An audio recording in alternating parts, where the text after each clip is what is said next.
जय Hind. Learn with CSC में आपका स्वागत है। मैं बसंत प्रसाद। आज हम लोग इस वीडियो में पुरातत्व के बारे में पढ़ेंगे कि पुरातत्व किसे कहते हैं और पुरातत्व का इतिहास के अध्ययन में क्या महत्व है, उस पर आज हम लोग विचार करेंगे।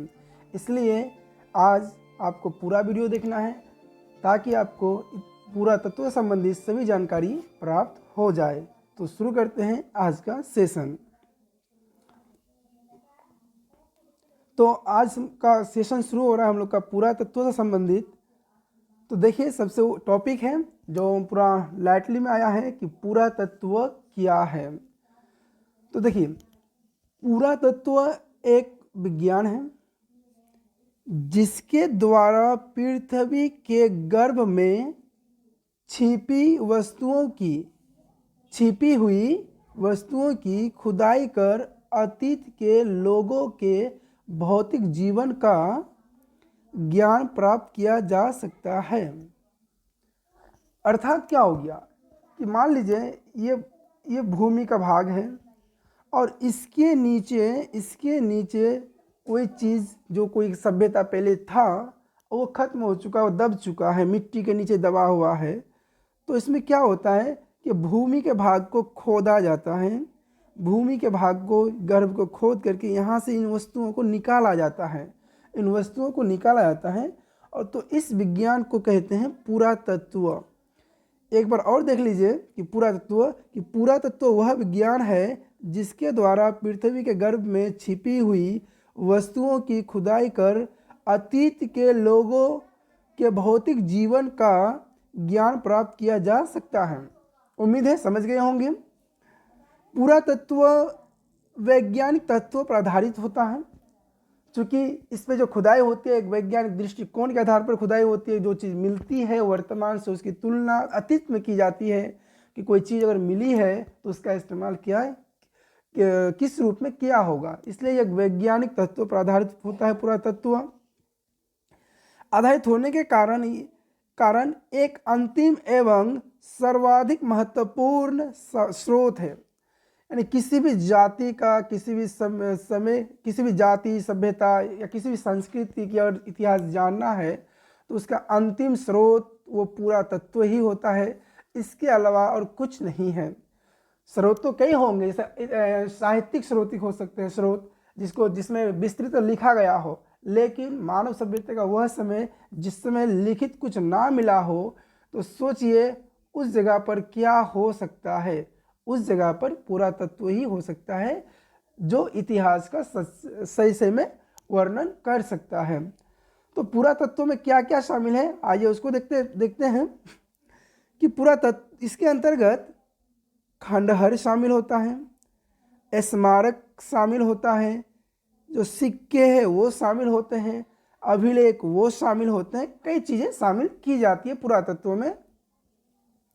आगे देखिए, जैसे इसका एक फोटो देख लेते हैं, हमको तस्वीर दिखाते हैं। नीचे देखिए, यहाँ पे जो तस्वीर है, एक तस्वीर जो दिया गया है, तो ये जो तस्वीर है ये सिक्के हैं, यानी कि उस जमाने के लोगों द्वारा प्रयोग किया गया सिक्के हैं। यह एक खंडहर का हिस्सा है, क्या कि लोग किस तरह उस घर में रहा करता होगा, ये सब चीज़ें मिला। ये जो जितनी भी चीज़ें हैं इन सबको ही पुरातत्व कहते हैं। जैसे ये अभिलेख है, किसी पत्थर पर कुछ लिखा गया है ब्राह्मी लिपि में लिखा गया है। ब्राह्मी एक लिपि होती है, उसमें लिखा गया है, या प्राकृत लिपि भी कह सकते हैं, जो खरोष्टी लिपि भी पहले चलती थी। तो ये जो चीज़ें मिलती हैं, ये जो जितने भी चीज़ें हैं, ये अभिलेख, ये सिक्के, ये खंडहर, स्मारक, कोई बर्तन भी हो सकता है, इन सभी चीज़ों को ही पुरातत्व कहा जाता है। तो आगे देखते हैं पुरातत्व का क्या वैल्यू है।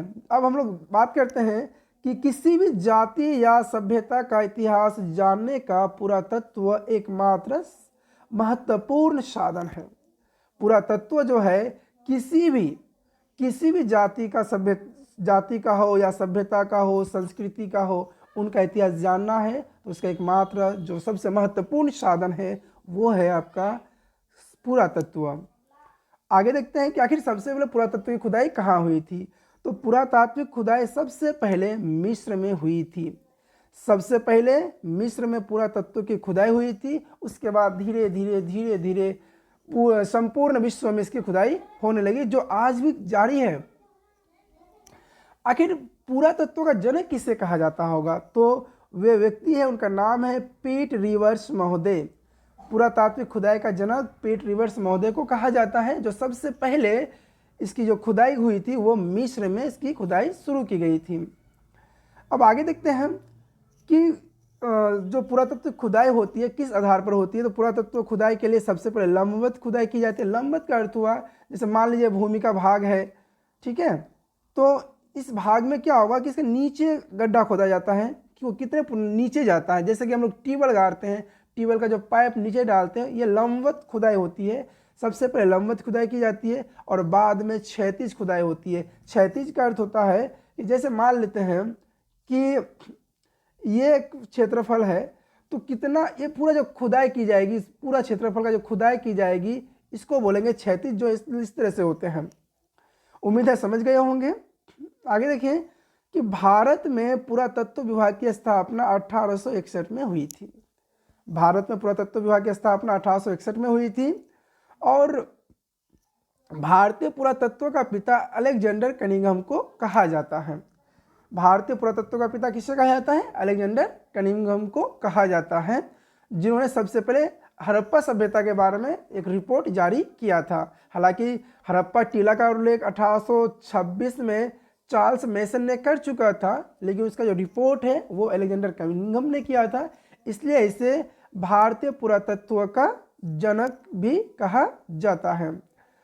तो उम्मीद करते हैं कि यह वीडियो आपके लिए काफ़ी ज्ञानवर्धक रहा होगा। यदि आपको वीडियो आपके लिए अच्छा है, आपको कुछ सिखाया है, तो एक लाइक, शेयर और कमेंट जरूर करना और हमारे चैनल को सब्सक्राइब कर लेना, ताकि आने वाले वीडियो आपको तुरंत मिल सके। धन्यवाद।